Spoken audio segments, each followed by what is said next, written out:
ప్రధానమంత్రి గారు పూర్వం సన్యాసాశ్రమంలో ఉన్నప్పుడు ఆయనకి అనికేత్ అనే పేరు పెట్టారు.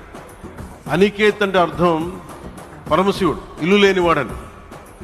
అలాంటి ఇల్లు లేనివాడు, కుటుంబం లేనివాడు, 5 కోట్ల మంది కుటుంబాలకు, 5 కోట్ల మంది ప్రజల కోసం, ఎన్ని కోట్ల కుటుంబాల కోసం మనందరికీ రాజధానిలో ఒక నగరం నిర్మించడానికి, ఇల్లు నిర్మించుకోవడానికి ఇల్లు లేకుండా 140 కోట్ల మంది ప్రజల బాధ్యత తీసుకొని కశ్మీర్ నుంచి కన్యాకుమారి వరకు, అక్కడ కామాఖ్య నుంచి ద్వారకా వరకు ప్రపంచమే, మన దేశమే తన కుటుంబంగా చేసుకుంటూ ఈ భారతదేశమే తన ఇల్లుగా చేసుకొని తిరిగి పునఃప్రారంభానికి విచ్చేసిన గౌరవ ప్రధానమంత్రి శ్రీ నరేంద్ర మోదీ గారికి మనస్ఫూర్తిగా మన అందరి తరపున, ఆంధ్రప్రదేశ్ ప్రజలందరి తరపున, అమరావతి రైతాంగం తరపున, ఆడపడుచుల తరపున వారికి చేతులెత్తి హృదయపూర్వక నమస్కారాలు తెలియజేస్తున్నాను.